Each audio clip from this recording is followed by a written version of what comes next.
am here with Mr. Colin Salmon. You're giving an award tonight. How do you feel? I'm excited, proud and honoured to do it. Yeah, exactly. Amazing. What do you think of all the nominees for tonight? Well, I've been in touch with my boys who are serious gamers, and they I didn't necessarily say too much, but the nominees are all in the right pocket, I think, from what I can gather from them. Yeah, they are the right games. Yeah.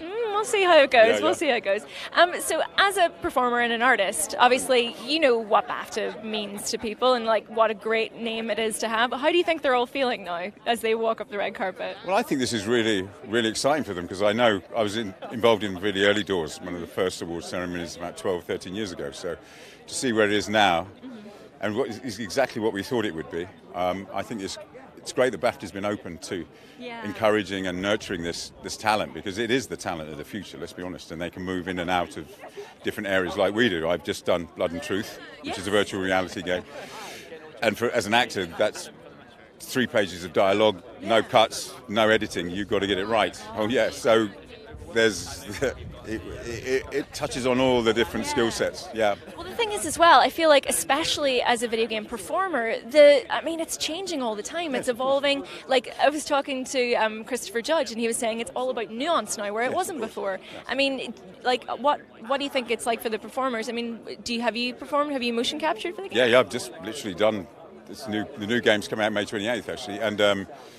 Yeah, you have to be absolutely honest, and I think one of the things my boys loved about Red Dead Redemption was the lead's performance just takes you in, and your every movement, every eye, every look, everything he said, you're totally in it. So it's a naturalism I think you need. And in the past it was all not shoot 'em up, but much bigger, a bit more panto. Now we're getting to the nitty gritty, and it's a different style. So yeah.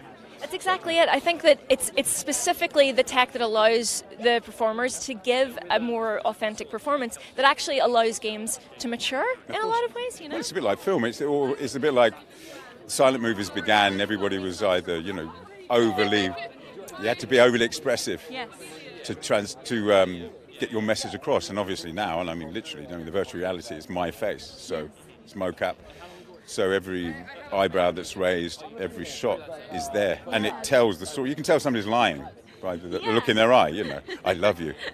You look over there, it's like, I don't think you do. So, and the gaming's the same. Yeah. And you're dealing with kids who are tuned in to that stuff. So, what are the unique challenges to video game performances that don't exist in film and TV? Well, in film and TV, it's simple. It's, for me, with the mocap, there's no cut. So it's theatre, really, because you're performing. And you have to perform for what they call, how do I put this?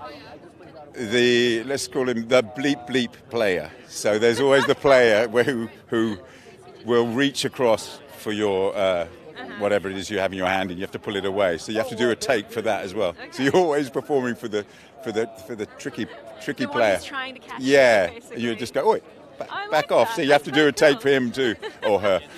You're like, hey, leave my gun alone. Amazing. Oh, don't say that. Trust me, it's a bit more expletive than that in my character. But that's key. And do you think story is getting more mature when it comes to games? I mean, it used to be games very simplistic. You had a goal. It was basically from A to B. Whereas now, I feel like the stories that we can tell are getting so much more sophisticated, which must be exciting to you as an actor. Well, I think for me as an actor, it's extraordinary to be able to play the character of Carson, who's looking at, how can I put this? We're looking at global conspiracy, identifying operatives that we can use, and the skill set required to be that operative. But also when my son was playing games like, Grand Theft Turismo, and my wife, who grew up in Hong Kong, went into the walled city, and she showed him photographs of the walled city, which he went in, he knew it, because he'd been there in the game. Yeah, that is mind-blowing. And I'm looking forward to it when we get to Belfast there. Belfast time? Well, thank you very much for that. And back to you guys in the studio. You're terrible.